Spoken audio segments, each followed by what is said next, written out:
Hello. Welcome all, and thank you for stopping by. Got a really good one here today, as we have our first user request on the channel, and this is for ShoeOnHeads Is America OK video. Now, this is interesting, because I actually wasn't going to do a react to ShoeOnHead. If you're not familiar with ShoeOnHead, she's basically one of the most well-established commentators on YouTube. She's been doing this for years, and she's really in the upper echelons of, social commentary on this whole platform. I've been following her for years, and when I saw this new video came out, I actually downloaded it and saved it to watch in my own personal time. But in the time since this has come out, I've actually seen some scuttlebutt over on X saying that she might not have had the best takes on this one, which I find difficult to believe. It wasn't a true consensus. It is just something that I've seen, though it is more than I would usually see. So that's an interesting point, and the fact that this video has been so heavily requested. If you are new here, by the way, as I know a lot of my audience does come over from Shoe videos, I do always recommend watching one of my videos at 1.25 or 1.5 speed. It just makes the viewing experience a little bit better, whatever you are comfortable with.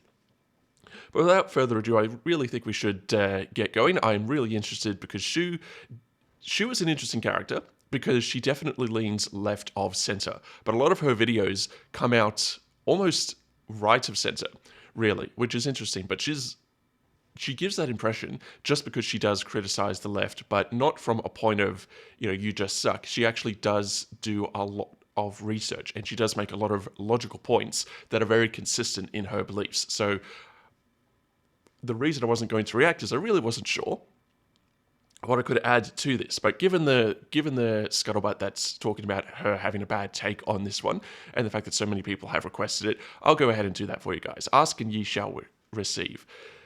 Sorry, tripping over my words today, but let's get started.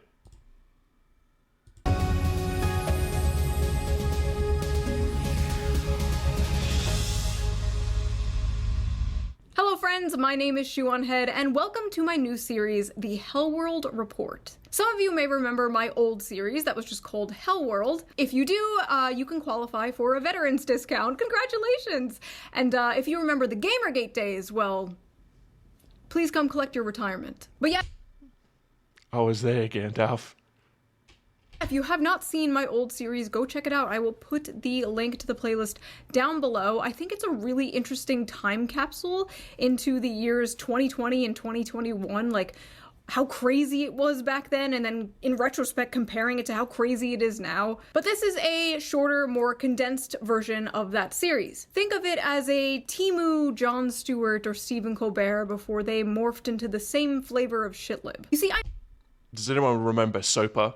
The huge, that was one hell of an uphill battle. Thankfully, we won that in the end, but it did not seem like we were going to win that for quite a while there. It was only through consistent effort from everyone in this community and beyond that we were able to defeat that.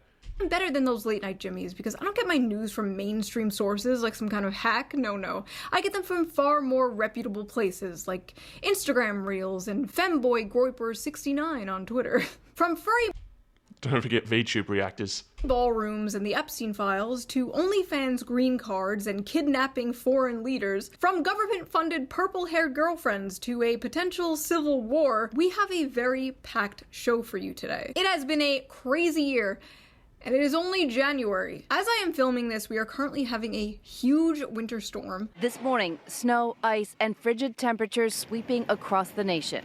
20 states under a state of emergency. Ah yes, perfect weather to make some poor immigrant deliver me chicken tendies. It's so cold that Michigan and Minnesota received reports about exploding trees. Leftists said no more ice, and God said...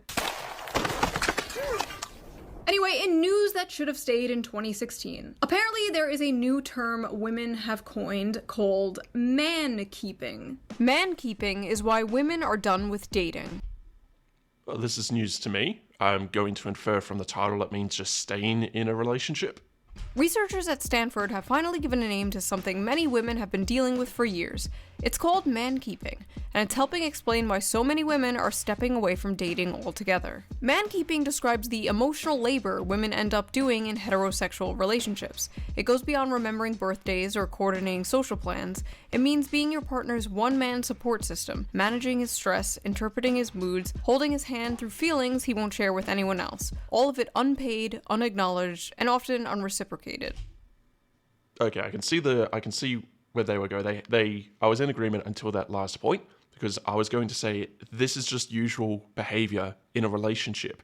You are your partner's greatest cheerleader, and it's irrelevant what gender your partner is.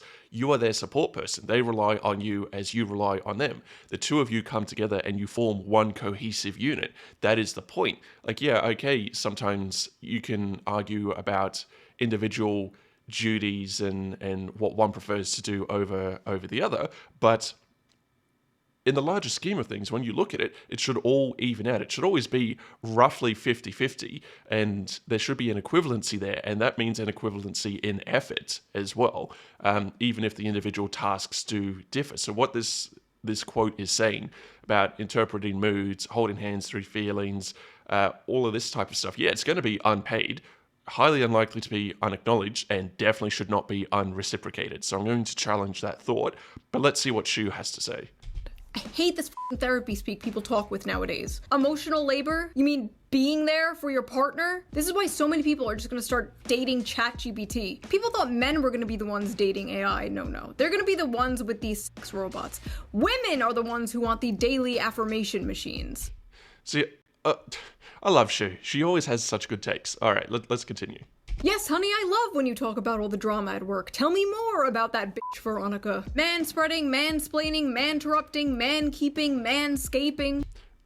To be fair, in my relationships, I have learned basically the entire cast of my partner's work group, who they are, what they do, what her problems with them are, without having ever met them. And on the odd occasion when I have gone with her to a work function, I am basically able to spot, having never met these people before in my life, just based on their behaviors. And I will also tell my partner about that as well. So she knows the cast of my work, I know the cast of her work. Like, that's just something you do in a healthy relationship. Speaking of manscaping, before we dive into the news, let's quickly give a shout out to today's sponsor, a sponsor that can help you with your manscaping, Henson Shaving. For the last See, at this point, if I was a female VTuber, I could at least distract you with some jiggle physics, but unfortunately not, so we will just have to sit through this ad read real quick. But let's give her the time of day. Come on, she's giving us some good content here. Last few decades, razors haven't been designed to work better. They've been designed to be marketed better. More blades, more features, more gimmicks, and skin irritation is just something you're told to deal with. A big cause for that irritation is blade flex. Most razors use springs to let the blades move as you shave. That causes extra friction and razor burn, so people use aftershave, cold water, moisturizer, whatever. Little scientific fact for you to get you through this. Did you know that the reason a blunt razor blade causes so many issues is because it stops cutting through the hair and actually starts gripping and ripping the individual fibers out? So that's how you get, well, that's one of the ways you get razor burn. We fix the symptoms instead of the cause. But the question nobody asks is, should the blade actually move? How do we fix the actual problem? That's where Henson Shaving.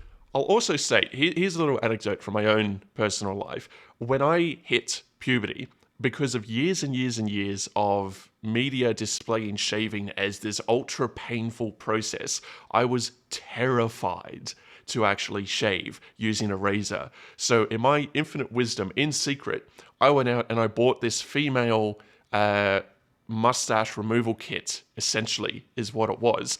And it was this tiny little silicone pad that you put these little cutouts on, and you would rub that little cutout against your lip until the hair went away.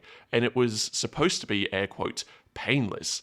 It definitely was not painless, chat. I can tell you that for sure. And afterwards, I'd get this really scaly buildup over the places where I'd tried to rub the hair away. And it wasn't until later that I realized this little pad that you put on was just sandpaper.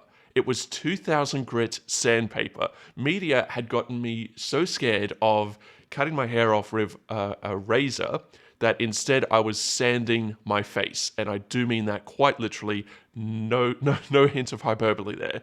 So take that for what you will. That is a good example of, seek advice. Don't get stuck in your own echo chamber, and do be aware of the media that you consume, because if it can convince me to take sandpaper to my own face, it can probably convince you of a few things too.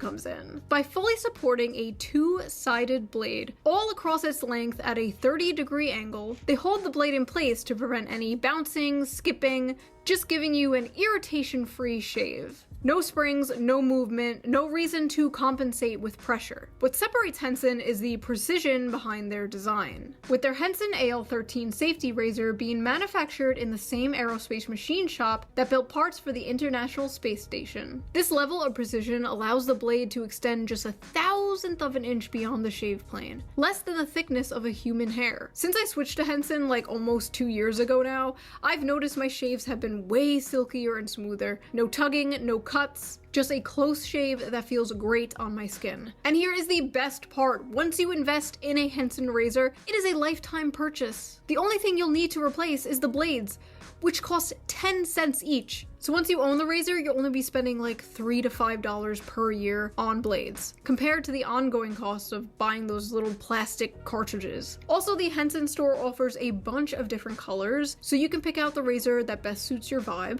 So if you're tired of razor burn, skin irritation, and paying for overpriced razor blades, Henson Shaving is definitely worth checking out. Just head over to hensonshaving.com/shoe and add both a Henson razor and 100 blades to your cart. Then enter the code SHOE at checkout to get the blades free with your purchase. Big thanks to Henson Shaving for sponsoring this video, and thank you, the viewer, as always, for not skipping the ad. You didn't. I did not. Right. Now, let's get back to the video.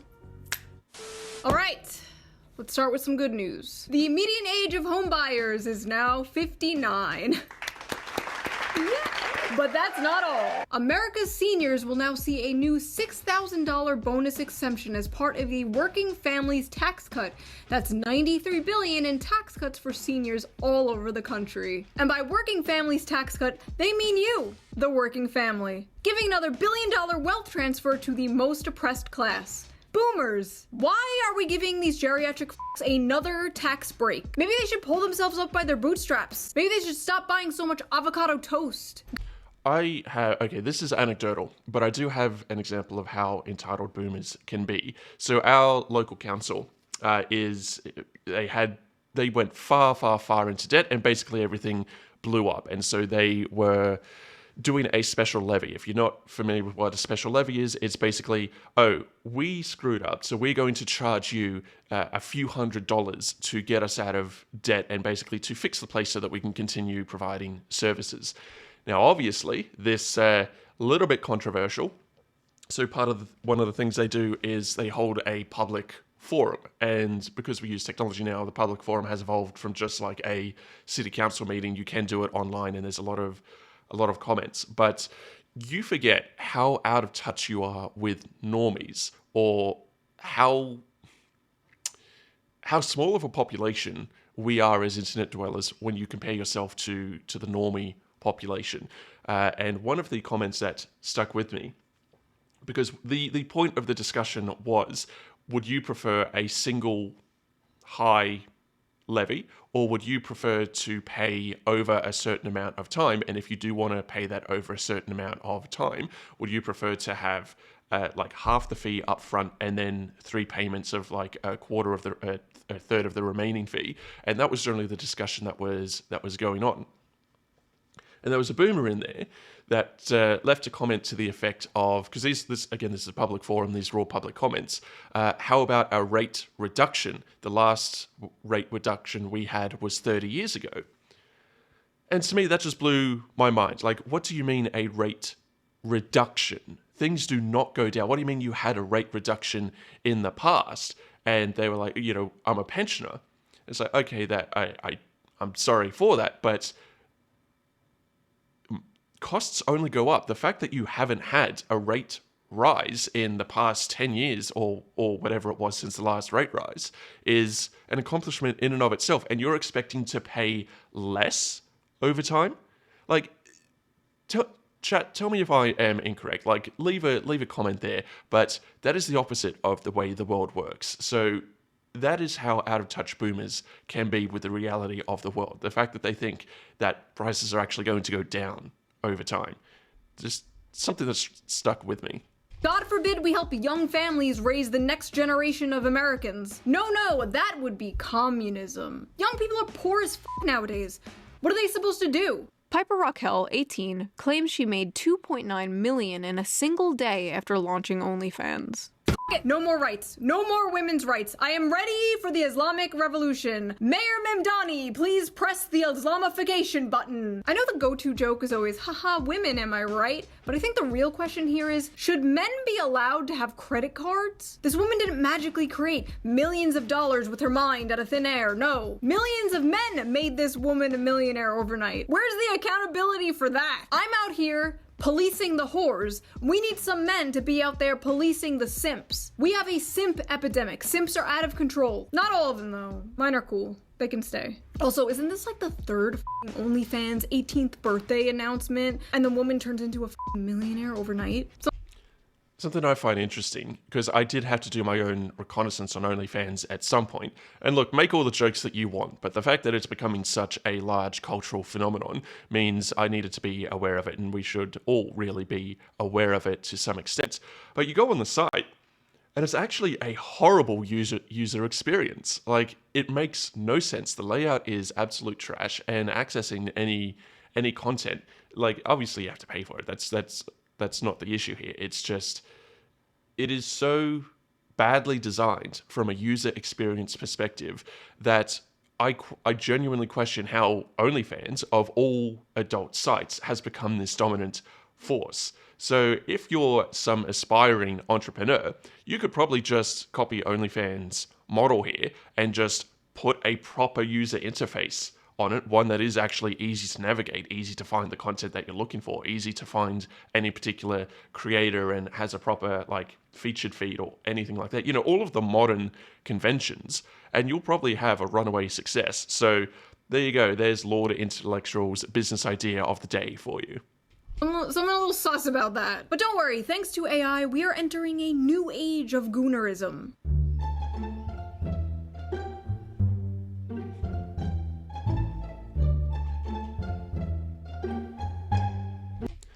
Guys, if you want to see how far AI is coming so quickly, I highly recommend you go and check out a AI channel called Skyebrows. Although calling it an AI channel is a little bit of a misnomer because he does use AI to generate clips, but then those clips are put together with a lot of intent, and he is a CGI artist, and there's a lot of extra stuff going on there. But if you want to go watch one of his videos, because they're only about 2 to 3 minutes long, they're these short little music video things, they're absolutely stunning, absolutely amazing, and whilst currently clearly very AI generated, once you see them, you'll realize, oh, this technology is much further along than I thought. Honestly, what's the big deal? Men are already talking to the guys in India who run the accounts of OnlyFans models. Is this really any different? The internet is slowly but surely just becoming Indian men scamming other Indian men. But don't worry, not every internet waifu is a man using AI. In fact, if you live in the UK, you may get a state-funded, far-right, purple-haired waifu. Introducing Pathways, a point-and-click video game created by the UK government to help prevent online radicalization. Pathways is an educational visual novel and learning experience created by the UK media company Shoutout UK, with funding from UK government's Prevent program run by the Home Office. The game is meant to teach the youth about dangers of Also, I am actually cooking up a video specifically for this because a lot of people are confused how this could ever be made and how the government could ever thought this would be effective. And the short answer is, you were not the target of this propaganda. It is your children, it is teenagers, it is those who are still trying to form their identity. So if you look at this Pathways game, which is barely a game, you will find that it's all about that social ostracization.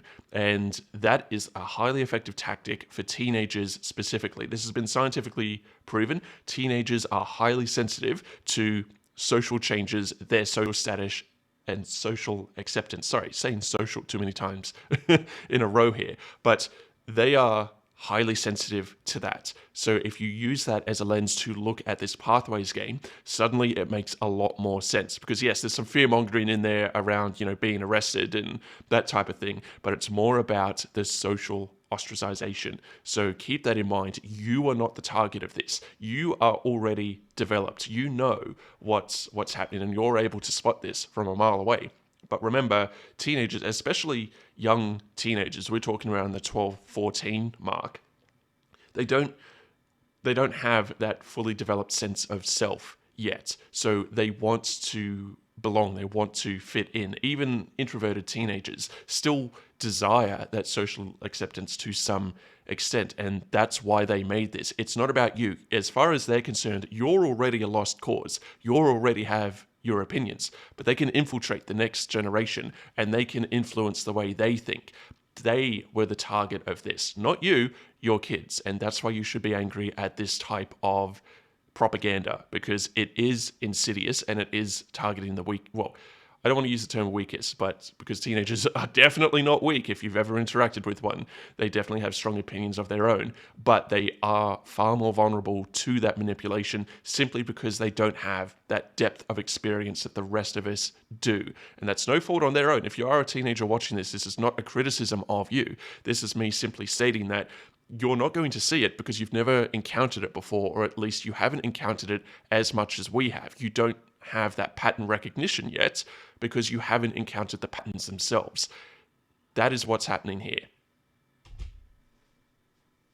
Radicalization and extremism in both real life and online. This is done by putting the players in a role of a character named Charlie, who must navigate 6 different scenarios relating to extremism. In the second scenario, the player is introduced to the character Amelia, a staunch anti-immigration protester depicted as a goth girl with purple hair, a pink dress, and a choker. And the internet instantly fell in love with her.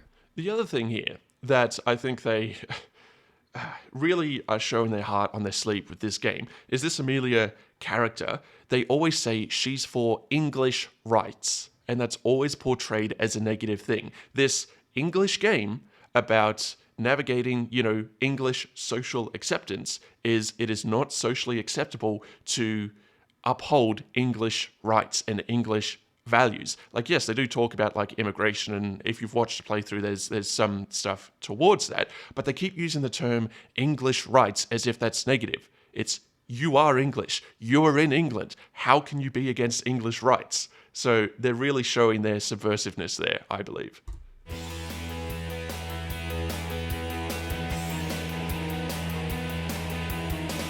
It's like they made her have short purple hair thinking that would prevent this from happening. But the UK failed to consider the fact that conservatives love art hoes. They act like they don't, they'll deny it, they'll pretend they just want a blonde traditional housewife, but deep down every conservative wants a woman who looks like this, who says the N-word.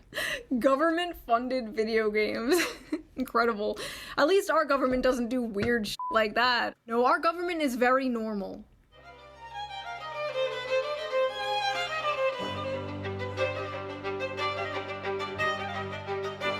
Believe it or not, Mar-a-Lago Furry Party was on my 2026 bingo card. I miss when this weird shit was just done underground. I miss when these parties were secret. Speaking of, the Epstein files were released. Wow. Incredible. The things they are showing us are eerie enough. I couldn't imagine the things that they're redacting. It is absolutely disgusting that these powerful people are still being protected. We as a country should be extremely concerned about an international child trafficking ring. This is not just something we all move from, and we kidnapped the president of Venezuela. Breaking just now, Does anyone else remember the Panama Papers and how nothing happened after that? We're going to need to make an entire video about the Panama Papers at some point, because that was an atrocity as well. Maduro, the president says, has been captured. Maduro has been captured and flown out of the country. In total, more than 150 aircraft, bombers, fighters, intelligence, reconnaissance, surveillance, rotary wing were in the air last night. And I'll make all the jokes that you want about Donald Trump and like, as an intellectual, I really hate his outbursts because he looks like an idiot, like, to be clear. But at the same time, he does get stuff done. I mean, point out another time in history where something of this equivalency has happened. So he, like, level any criticism at him that you want, and a lot of them will probably be valid, but he is doing what his voters want. He is that strongman leader. He is flexing America's power because, you know, America is essentially the most powerful country in the world. And America is getting screwed over in a lot of ways by a lot of smaller countries, which is a bit odd to see considering they have all of the power. So to see that power actually flex, that's what Donald Trump was elected to do, I believe, and he is doing that. So you can't really level that at him as a criticism. First pictures of Nicolas Maduro on the Iwo Jima that he was being transferred on. Trump voters voted to fix the economy and to afford homes again. They didn't vote to kidnap communists in the middle of the night. Actually, they probably did vote for that. Never mind. The oil companies are going to go in. They're going to spend money. We're going to take back the oil that, frankly, we should have taken back a long time ago. Holy shit.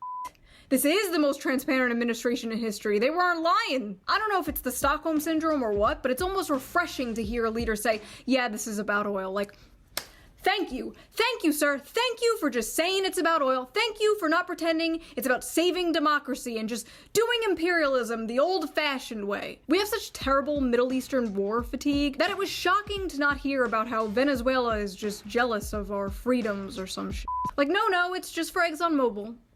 Like, okay, carry on. The US used a powerful mystery weapon that brought Venezuelan soldiers to their knees, bleeding through their nose, and vomiting blood during the daring raid to capture dictator Nicolas Maduro. Yeah, if you're wondering why we don't have healthcare, this is why. We have invisible laser beams that can make people bleed out their f***ing eyes. Apparently, directed energy weapons are real. The Goy beam is real. Deep state pedophiles are real. Havana syndrome is real. Hell, it's almost like being a conspiracy theorist is just another word for being correct too early. What's next? COVID was fake?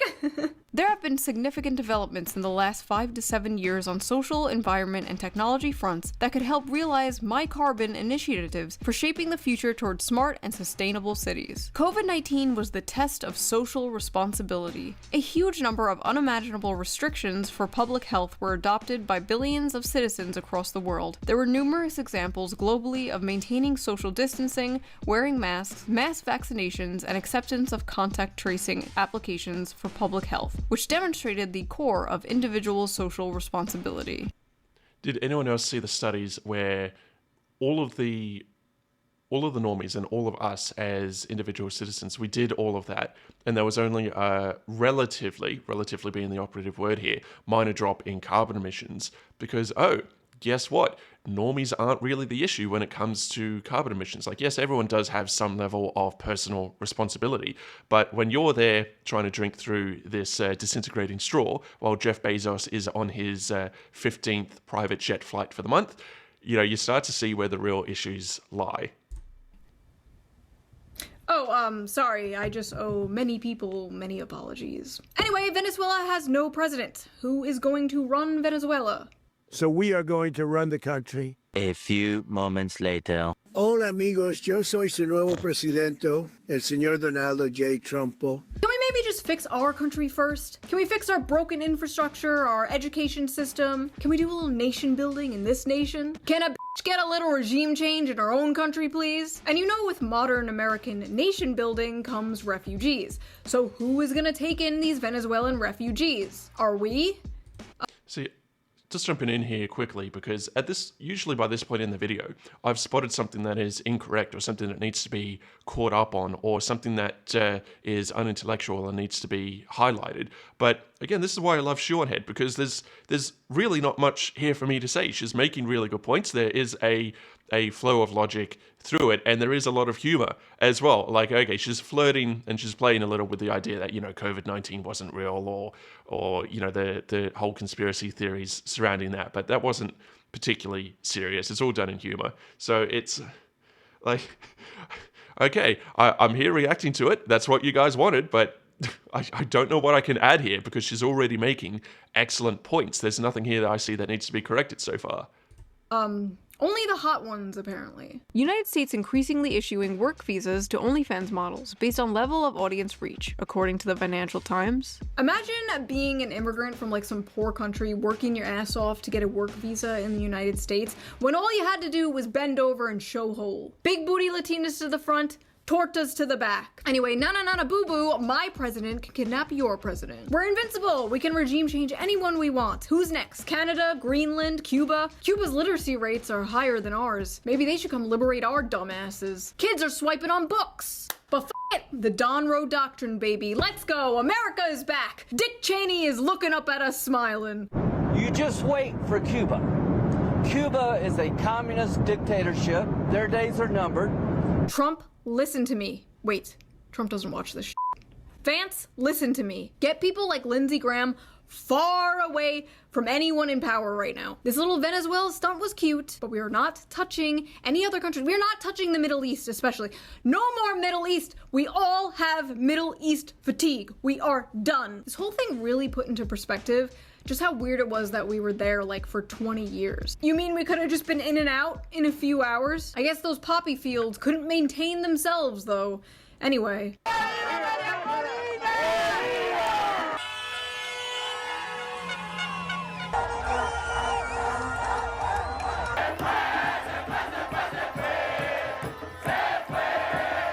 Yeah, sorry, excuse me. But did you forget to check in with Lilith, the barista from Bushwick, and see how she feels about this? Trump said the United States will be running Venezuela! Woo! A colony! Woo! Imperialism! All for what? So a fucking multinational corporation can get profit! You know what's funny is I basically said septum ring theory. Proven right once again. The exact same thing this person said, but I said it less loud. Anecdotally, now I'm trying to lean a bit too much on the humor. That was a sample size of 1, but it does still hold true. She has a nose ring and I don't, so I'm right and she's wrong. End of story. I guess this is just what Okay, now Shoe's calling me out there. Fair play, fair play.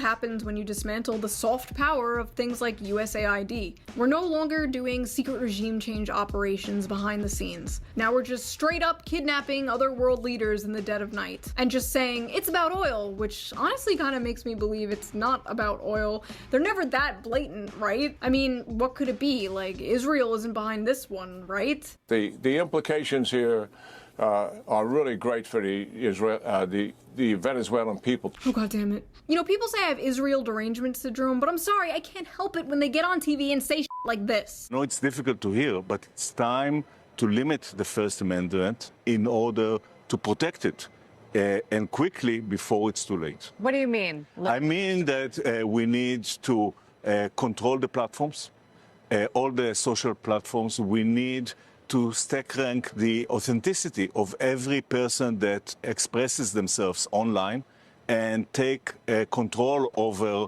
what they are saying based on that ranking. The government. The government should control social media. Yeah, should do that. Try explaining that to someone without showing them the video. Go ahead. Yeah, there's a Jewish billionaire named Shlomo who wants to control the internet. Like, okay, man, you're in too deep. No more Instagram reels for you. Anyway, you should have just let us play video games. Now we're perp walking the president of Venezuela down the streets of New York City. But hey, leftists, just think of it this way.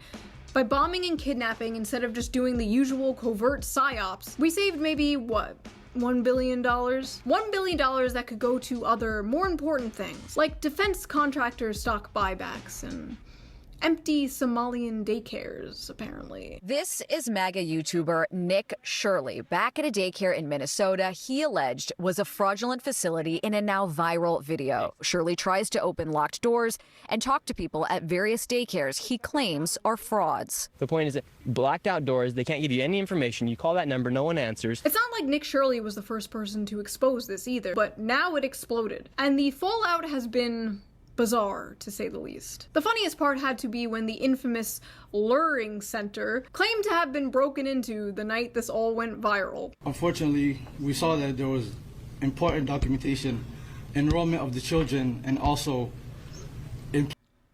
So basically everything that would prove that this daycare was legitimate was just somehow stolen the night before? employee documentation that was gone.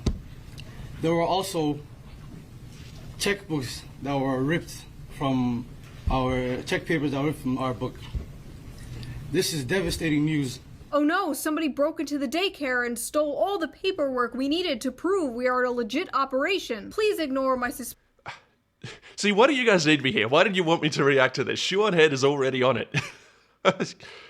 suspicious exact paperwork we need to prove we are a legit operation shaped belly. Listen, no hate to the Somalians, but when my family came here 100 years ago, we did organized crime the right way. We would have had tin walls and cement shoes at the bottom of Lake Superior. This is just sad. This is cartoonishly pathetic. Listen, nobody is gonna want to support government programs if they think it's all going to shit like this. If you want people to support a welfare state, you have to make sure that welfare is actually going to real things that help real people. Listen, it's already hard enough to convince a right-wing audience that there's more to leftism than Reddit and butt sex. Now I have to convince them the wealth redistribution I advocate for isn't all going to Somalian welfare pirates. See, whilst I believe democracy doesn't work because it is ultimately a popularity contest that is relying on the intellect of the masses, it is still the best system we currently have when you tie it with capitalism. Now, you can get into a lot of arguments around late-stage capitalism and consolidation and monopolies and that type of thing, but I do think a better system than democracy would be a more direct democracy. Now, that has its own issues because that's now reliant on the citizenship actually taking a more active interest in their government, which again, you can't expect the average citizen to really do. But I just want you to imagine a form that you fill out, maybe once a year, maybe quarterly, maybe half yearly. It doesn't matter, where you, as part of your tax return, or sorry, as part of your tax, you directly choose where your taxes go. And you can have multiple layers to this, because if you're, just the average person, you might just want to slide some sliders here and there, and you want maybe like a high level 10 categories, one for defense, one for civil infrastructure, one for support programs, one for pensions, yada, yada, yada. And then that will filter down into the individual organizations and the rest of the stuff, the government is meant to handle for you.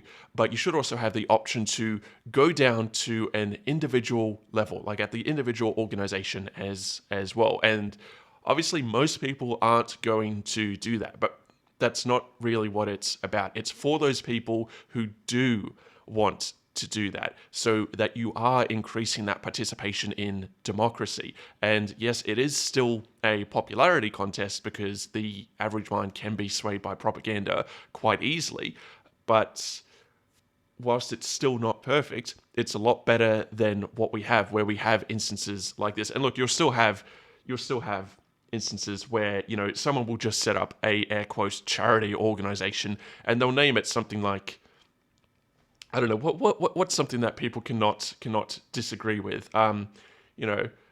Free miniature American flags for veterans. Like, they'll call it something like that, and then it'll just be like this Somali daycare. It'll just be totally appropriated, and there'll be a bunch of corruption and stuff there. But if you have that interest there, then there's interest about reading about it. You can get some journalists on it. Like, there's a series of checks and balances here. But people being much more aware and much more cognizant of it could only be a good thing. And yes, certain things will be defunded to a certain extent, like far left-leaning individuals and communists are probably not going to allocate any of their tax dollars towards defense or police or that type of thing.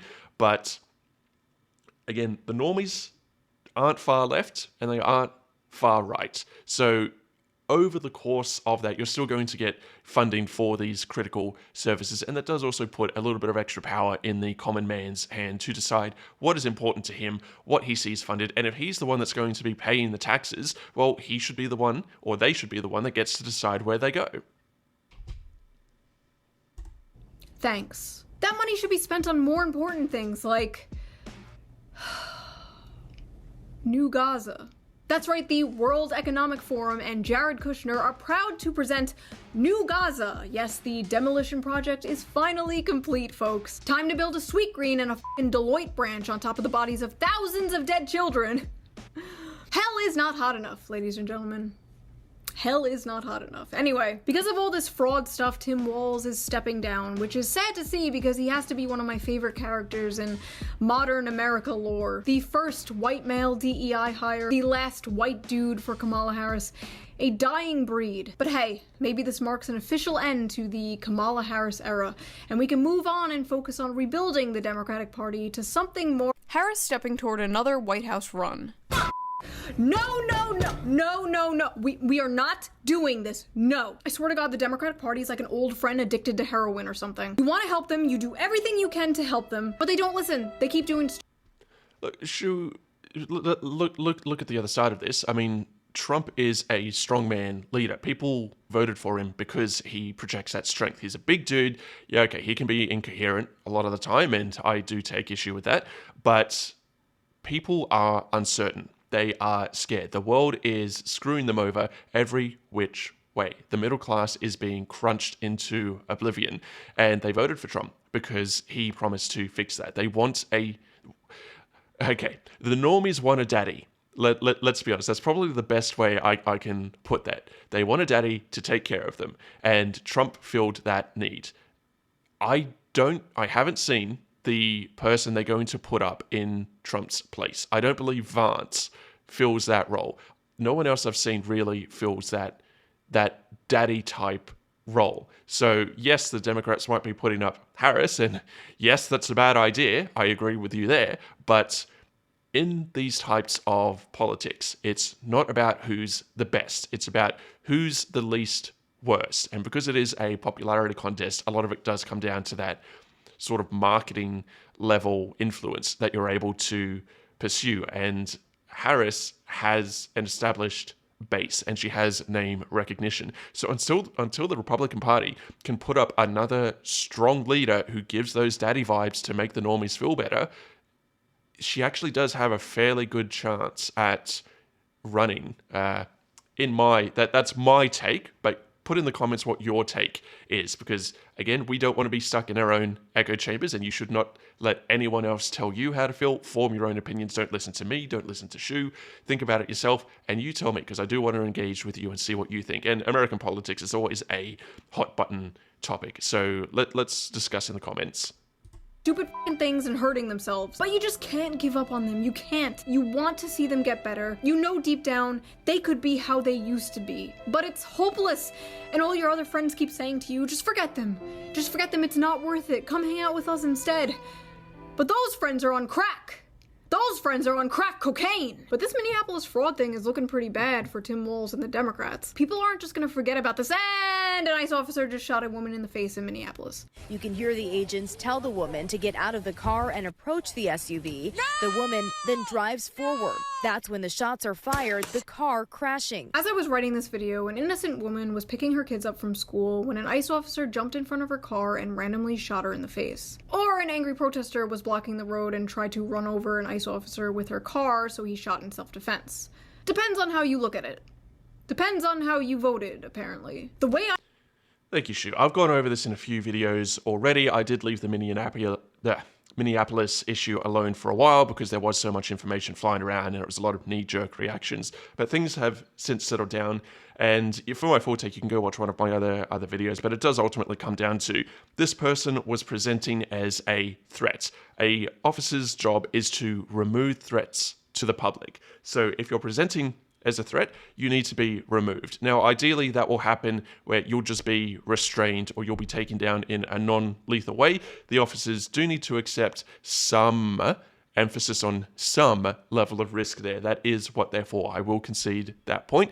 But also, officers do not need to risk their lives to that extent. They do not deserve to be abused or mistreated. And really, they shouldn't have to be put in those situations to begin with either. If you're behind a 2-ton vehicle and you're knocking over officers, then clearly you're non-compliant. And you're not going to... you're a threat and you need to be removed. If the last option is the lethal option, unfortunately, that still needs to be used because the threat being removed is non-negotiable. That's what needs to happen. Having said that, you do get into the discussion of proportional force. The analogy I have used before is if you're walking down the street and you trip off the sidewalk, that does not mean you deserve to get shot for jaywalking. But at the same time, if you're just going to trip off the road, the argument that you're presenting a threat there is minimal. And if you believe that something was done unjustly, then that's what you have the body cams for. And remember, when the left were when body cams were coming out, the left were bringing that forward as the right wing are going to hate this because it's going to expose all of this police corruption. And there was no right-wing resistance, as far as I was able to tell, to body cams. And when they came out, what did we find? Oh, officers are treated horribly. All of this bad behavior, all of this horrible, inhuman behavior is actually being perpetrated by the left. And a lot of the left's talking points, well, basically all of their talking points, were dropped after that because the body cams are just a mirror. They show, what's happening. They're not going to automatically use AI to generate like a fake video that shows the person in a worse light than they would be otherwise.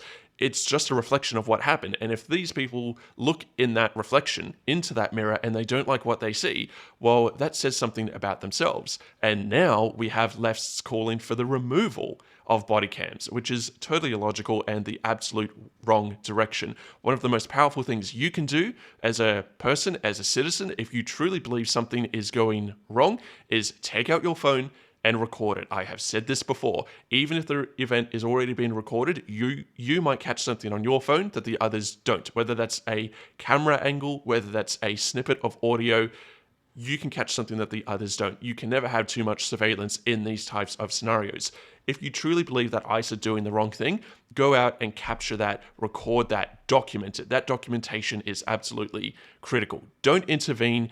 Don't, square up to officers, don't kick vehicles, don't kick and scream, and obey commands, comply. If you believe that an officer is telling you to get on the ground unjustly, then get on the ground anyway, put your hands behind your back, get arrested, go to the police station, you'll be released because they don't have anything to hold you on, and then you can go back and you can sue and you can go gather all of that video evidence, and that video evidence will exonerate you.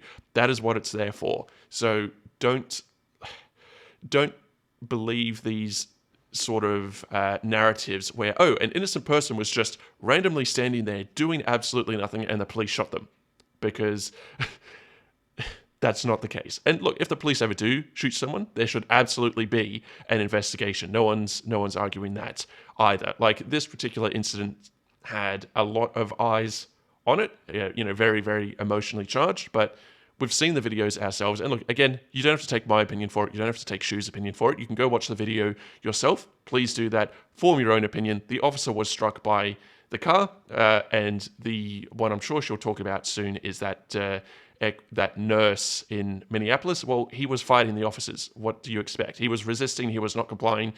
They tried to grapple him. They tried to pepper spray him. It is unfortunate what happened. But at the same time, you're a threat. You are presenting as a threat, and the police are there to remove threats. So however they need to do that, whilst there should be an order and an escalation there, if you're the one that's escalating, you can't really complain with what happens, what the outcome of that is. So that's the intellectual take there. So I wonder what Shue is going to say.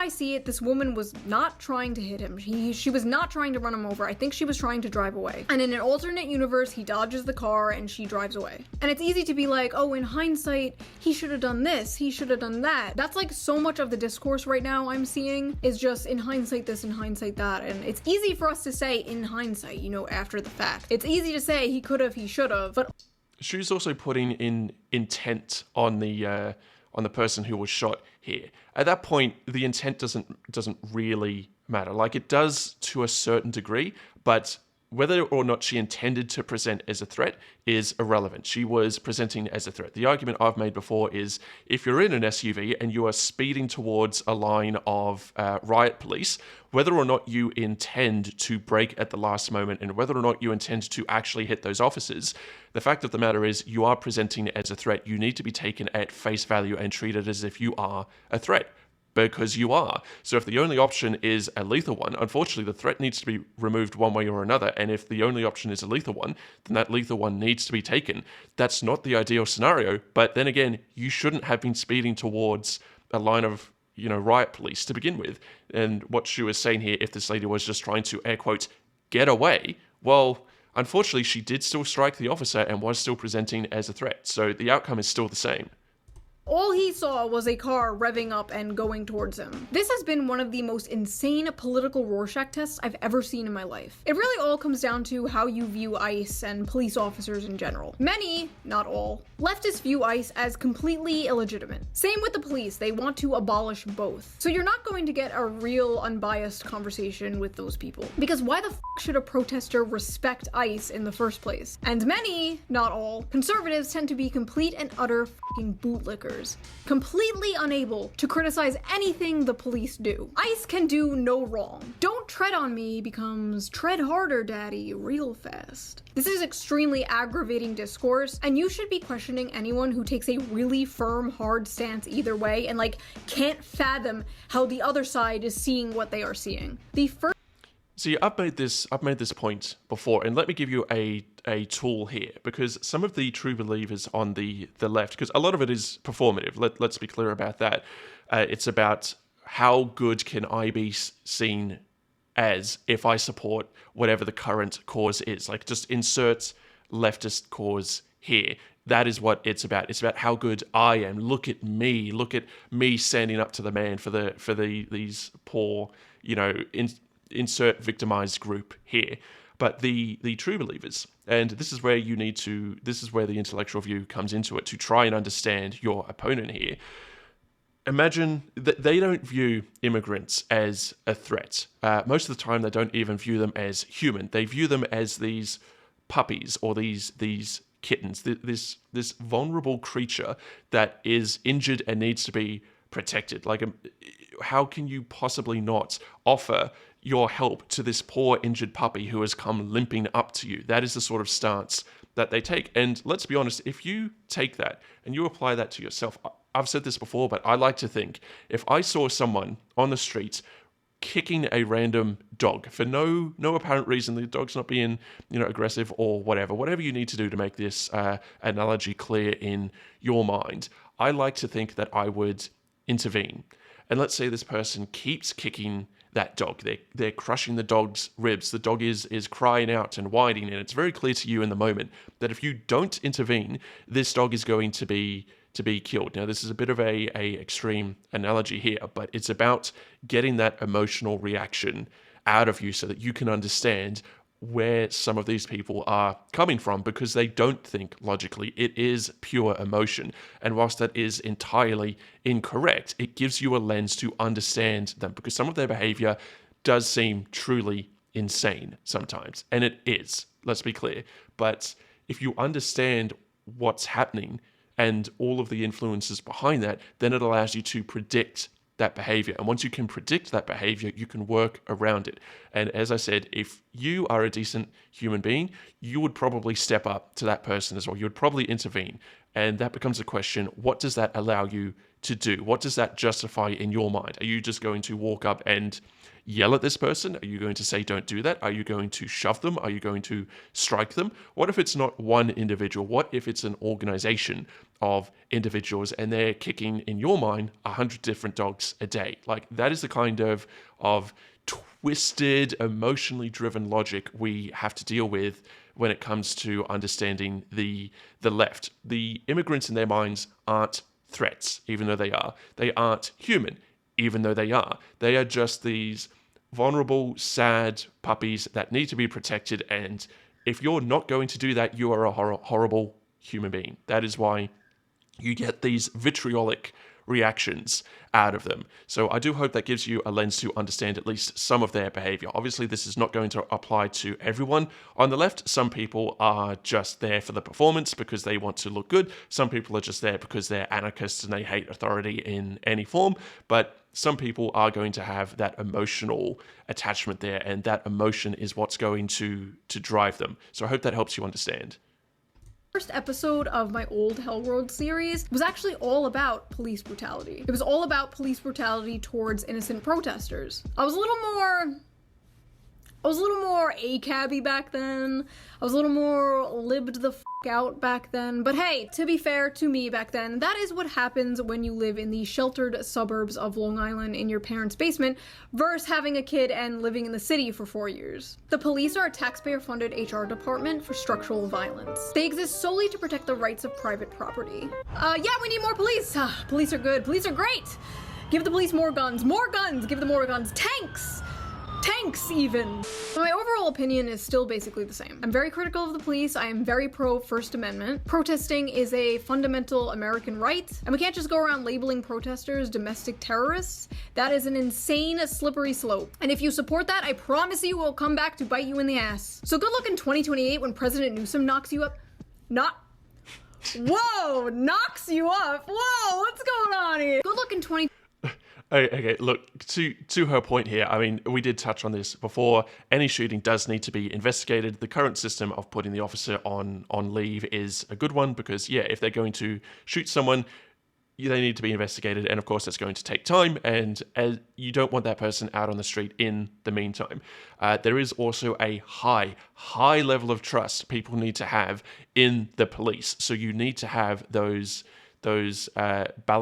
checks in place so that you can maintain that trust. Because if you put someone in a position of power, which the police are, they are in a position of power, they are able to carry the guns openly, and it is understood that they are there to enforce the law. So if you see the police dragging someone to the ground, the average person is going to assume, oh, that person had done something wrong, or that person was presenting as a threat for the most part. And if they start doing that where it's unwarranted, well, then you break that trust in the police. So yes, what you're saying here is correct. You do need to be critical of the police, but at the same time, you do also, I do believe the skew is a little wrong. Police officers are treated absolutely horribly, and they don't deserve that. They're just doing a job. And if you are all, F the police this, F the police that, then yeah, you're also on the wrong side. By the same token, you can't just blindly defend the police, because it is important that accountability is there. But you do need to remember that they are there to protect you. That is the whole point of the police. They are there to remove threats from public. You need to allow them to do that, regardless of whatever protected identity status an individual might have. 28 when President Newsom locks you up for protesting against mandatory forced feminization, or whatever the f it is Democrats do. What do they do? Nothing. They do nothing. I don't know. I left this joke blank. Something pronouns. Like, God forbid the state ever turns me into Swiss cheese and the president's like, she was a radical leftist lunatic. The people called her Kami Mommy. Can you believe that, folks? Kami Mommy. Sad. And some people were like straight up mocking this woman, celebrating it. And then when people were like, what the f***, they were like, well, you got Charlie Kirk, so now we got one of your guys. Is that what we're doing now? We're just gonna keep... That's also not an equivalent exchange. Charlie Kirk, whilst I would have disagreed with him in a debate, and I don't believe we would have gotten along on a personal level, I do respect what he was doing. And I'd like to think he'd respect me as well, because we do come to it. We come to a debate with the idea that we want our minds changed and we want to be proven wrong. But trading Charlie Kirk for this individual would not be an equivalent trade. But that argument shouldn't have even been made in the first place. That is not a good faith argument. Ask not for who the bell tolls, it tolls for thee. Killing each other back and forth? Is that what this is now? Like some kind of civil war? Who gets me in the national divorce? Hell yeah, 2 Christmases. Like, you agreed with me when I was upset about the reactions people had about Charlie Kirk, and then you're over here like, boo-hoo, she was a stupid libtard. Honestly, some of you just don't have... Exactly. Again, just so many good takes from Shue here. She's not favoring one side over the other. She is pointing out hypocrisy when she sees it. Like, this is really good. This is why I like Shue. And if you're not subscribed to Shue already, please go ahead and do that, because she is an amazing commentator and she does deserve that support. morals. You have like temporary weapons you can use to bludgeon people you don't like when you have the chance. You and all the people who mock Charlie Kirk are all going in the pit, and you can come out when you learn how to be normal. In my opinion, a lot of focus on illegal immigration should go to the employers employing illegal immigrants for cheaper scab labor. I feel like that's really you do need to attack the entire chain, and you do need to dismantle the entire chain, because yes, absolutely, being here illegally is bad and you should be deported. But by the same token, whether you're a citizen or not, if you're employing these people and you're taking advantage of these people, you should also face consequences for that, especially if you're an organization. Like, okay, you can kind of see an argument one way where, oh, I just want my fence painted, but at the same time, like, that's taking employment away from a legitimate, painter, fence painter, whatever you want to insert here as your skilled person who is trying to carry out their own business. Like, you need to target all of it, and to turn a blind eye to one side of it whilst decrying the other side of it, that also makes you a hypocrite. You need to target everyone in this regard so that you don't have that incentive to come over here in the first place. Important, and like, we're not doing that. It's kind of interesting that the government is focused so hard on immigration right now, but like, apparently hasn't made any like real actual legislative change to the laws of immigration. Also see everything that's happening with H1B1. Like, that should have never happened in the first place. Jose at a Home Depot might work. And to clarify, I mean, giving so many H1B1 visas, like, there is a good argument to be made of taking the best and brightest, because then that's brain drain on the country they're coming from, and it means you are getting this incredibly talented, incredibly smart person without having to put in all of the effort of training them. That is a net benefit to your society, but that should be limited to an extremely small number. You only want the best of the best. We're talking 1,000, if not 100 people a year, not hundreds of thousands or tens of thousands. For now, but they have to be working on something more substantial, right? Well, Palantir, the company named after the evil crystal ball in Lord of the Rings, right, is apparently working on a new tool for ICE. And what does it do? Oh, nothing really. Just creates a map of deportation targets, pulls up a dossier on them, and assigns them a confidence score. Because if there's one thing we can trust, it's a private Silicon Valley tech company's algorithm deciding who gets disappeared. Every single surveillance tool starts by simply protecting us. It's only gonna affect the baddies. But who are the baddies? Today it's illegal immigrants, tomorrow it's furries, next week it's people who are into feet, and if you want an example of this, look at everything that's happening over in the UK government, where they are arresting white people specifically for making tweets. And when you look at the tweets, they're not actually something worth getting arrested over. Like, you can understand why the laws would be used if you were inciting violence or hatred. But then the UK government is making the argument that they are inciting hatred by saying, I don't like the current administration. Like, that is not, but that's the argument that they're using. So that is an extension of what Shue is saying today. Like, it comes back to the free speech argument as well, in that censorship sounds like a great idea when you're on the right side of it. But in a few years' time, that bat's going to be handed over to someone else, and then they're going to use that same bat against you. So you just don't really do the censorship to begin with, because ultimately, logically and emotionally, this is one of the few times where those arguments align. That is not the correct thing to do. You need to have free speech, and you need to be able to express your dissatisfaction with the current organization. Now, as to quote one of the founding fathers, even the most generous interpretation of free speech laws will not protect a person from screaming fire in a crowded theater. That is not what the idea of free speech is for. And the concept of freedom of speech does not mean freedom of consequences.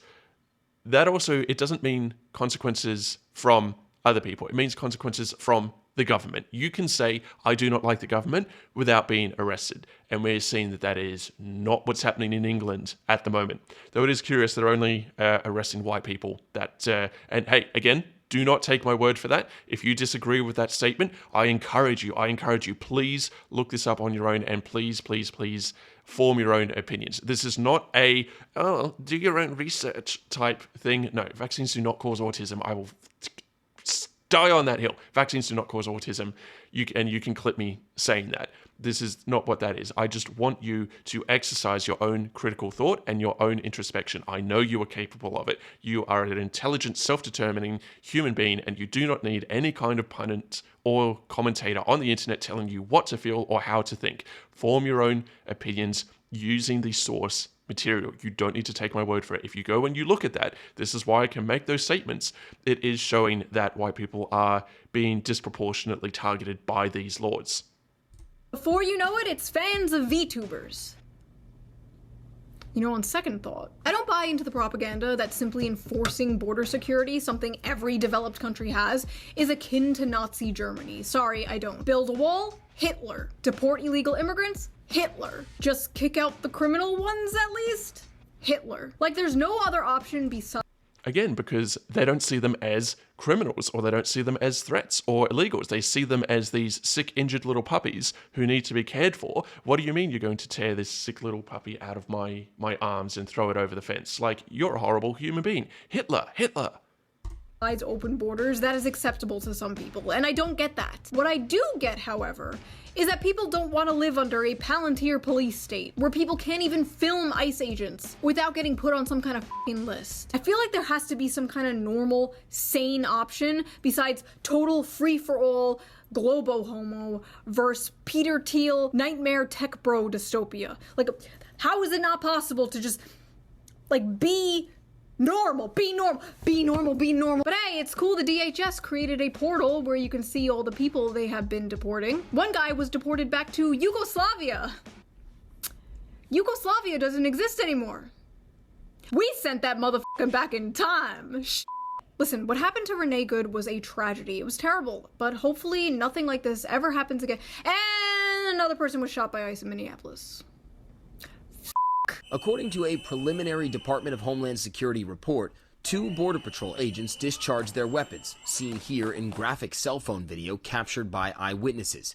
10 shots fired off in total in just seconds. Preddy pronounced dead on the scene. To be absolutely clear, stuff is still coming out about this as I am filming. Literally, as I am filming, this happened. You know, there's no body cam footage yet, so I could be totally wrong. Totally possible. However, first impressions of watching the video at multiple angles, multiple times, yeah, I think they just fucking murdered that guy. It looks like they took his gun and then...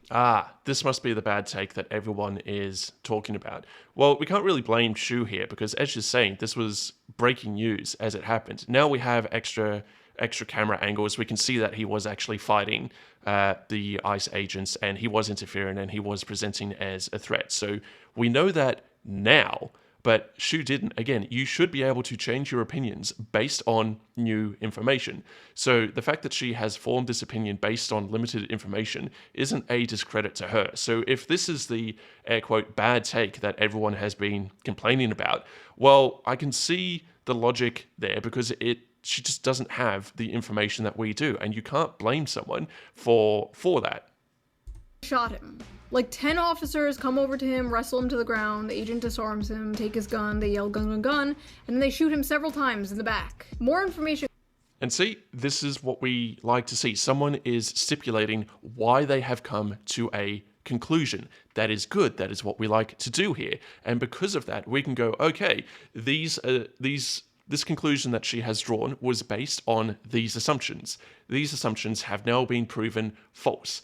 Therefore, the conclusion is bad because it was based on bad data, not because the conclusion itself was strictly incorrect, because it was just made on incorrect information. So that's not a discredit to Shue here. If this is what people are complaining about, then please exercise some level of logic here. Can come out, but the compulsive bootlicking I have been seeing has been fucking insane. Why does a nurse feel compelled to go confront ICE armed with a 9mm handgun? Only one person could have prevented this from happening, and it's Alex Preddy. Yeah, who goes to a protest and brings a gun? Look. See, this is an excellent point. I have made this point before, because Kyle did not get shot and he was carrying a long gun. And do you know why he did not get shot? Because I was there when this video broke. I saw the original video, and the way he approached those police officers, even though he had a long gun, is he had the gun slung over his shoulder. It was across his back. His hands were up, both hands. He was walking forward calmly and slowly. He was trying to surrender to those officers, and they just drove past because he was not presenting as a threat. And then once they drove past, and you can see the confusion on his face as well, he would later go on to surrender at a police station. So what Shue is saying here, where people just immediately jump to criticizing the nurse, that is also incorrect, because there's not enough information. And this is why I held off on making comment for a few days, despite it being like the main trending topic on X or Twitter, whatever you want to call it, at the time, because there just wasn't enough information to make a good call. We now have that information, so we now know that yes, he was being confrontational and he was presenting as a threat, and he refused to de-escalate. There were multiple points where he could de-escalate, but simply taking the gun is not something that he should have been shot over, but we know that he wasn't. So these other commentators, this mainstream media commentator who's going like, well, why would you take a gun to a protest unless you intended harm? That is also incorrect. So it is good that Shue is calling it out, and that's also why we're calling it out here. But we know he wasn't shot because he was carrying a gun. He was shot because he was presenting as a threat.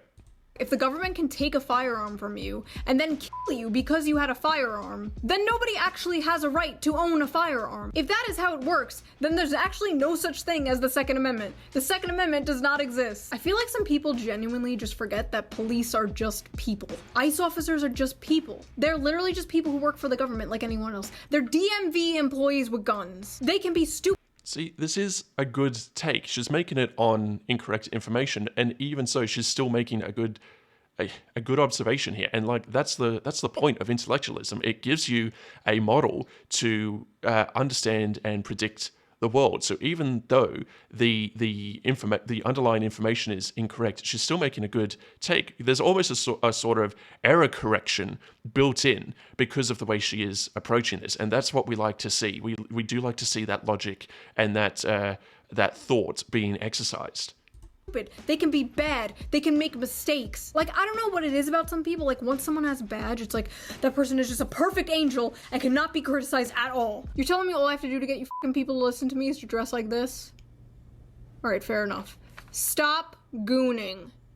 None of this would have happened if ICE agents were being trained better instead of being rushed through the system with little to no training. And if Minnesota just worked alongside ICE to make sure they were doing this in a safe and more effective way instead of just egging on a fucking jihad against them. Also, if ICE's goal is to round up pedophiles and fraudsters, I hear there's a pretty big list of pedophiles and fraudsters that need to be rounded up.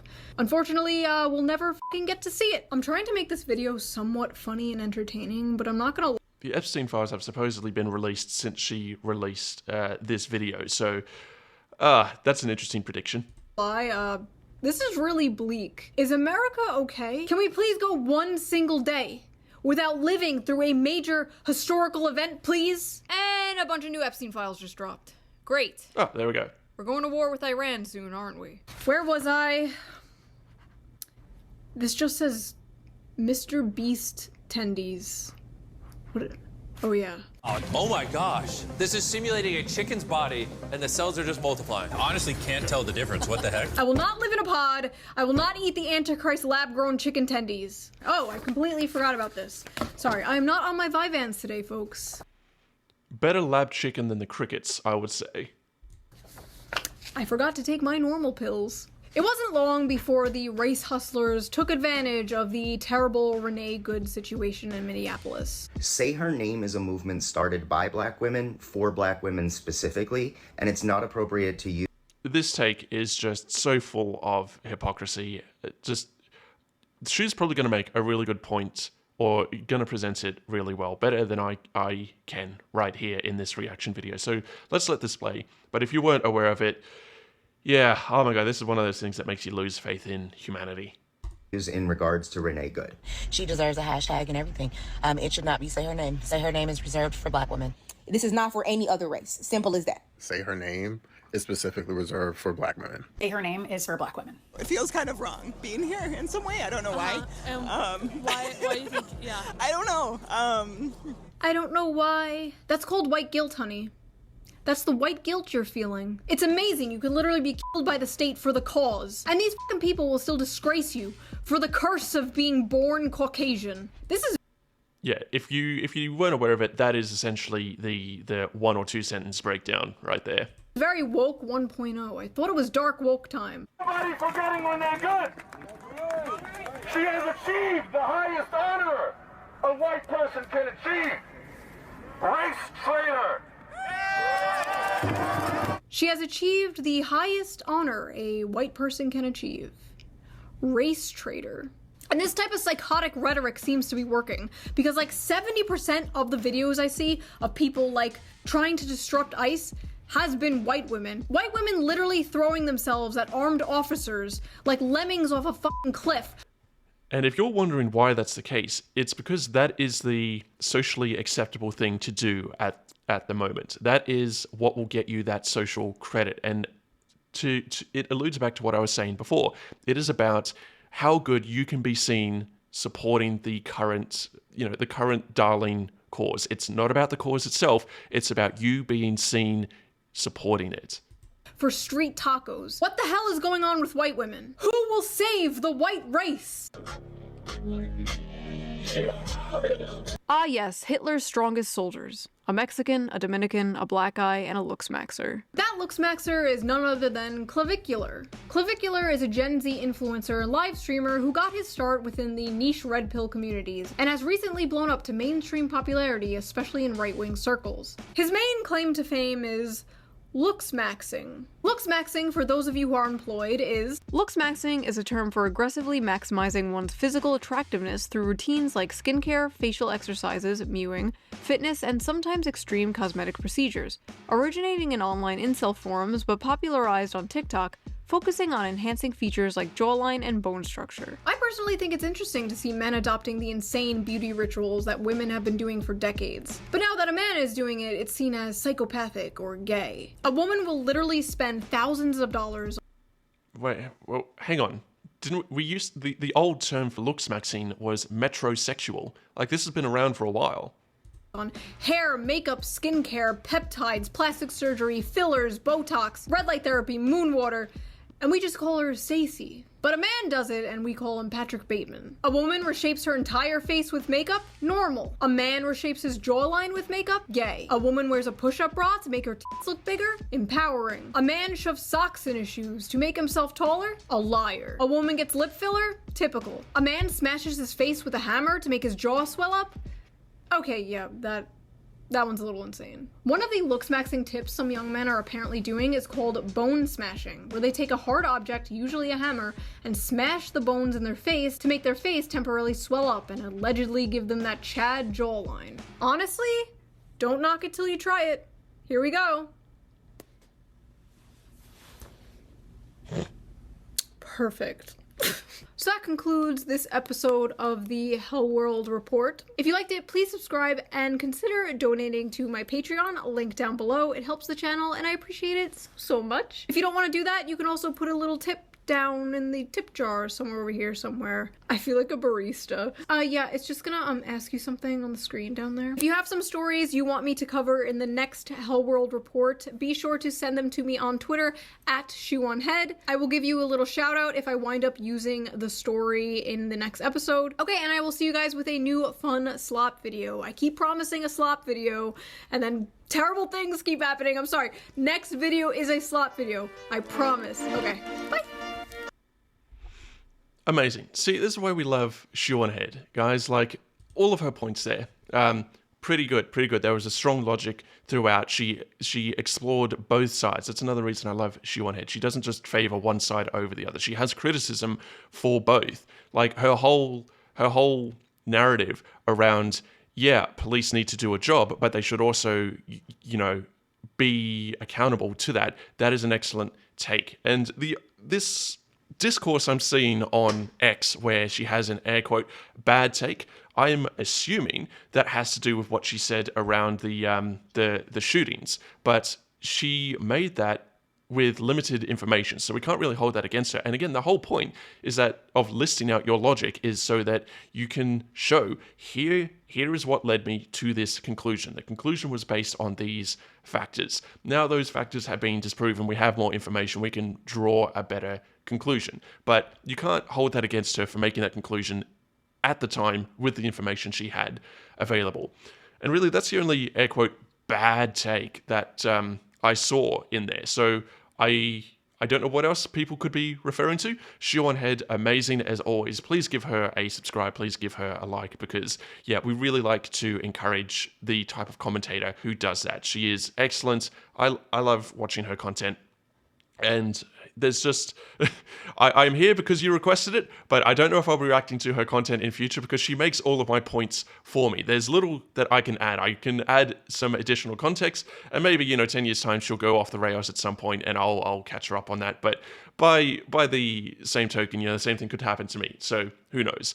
But all right, guys, this is at your request, so I do hope you enjoyed that. If there are any other bits of content you want me to break down and react to, definitely leave that in the comments below. And we do have to do the usual YouTuber things. We are still a new channel here, although things have been blowing up over the past week. This channel is about a week old, and things have been popping off. So thank you all so much for the reactions and the engagement. I do really appreciate that. I do love seeing your takes, and I do love that you are getting a lot of value from these videos. So I hope I was able to deliver some value with this video as well, even though Shue basically did it all for me. So with that, guys, definitely leave the like, the comment. If the hype button does appear, please hit the hype button because that is a superpower for small channels like ours. And with that, have a great day.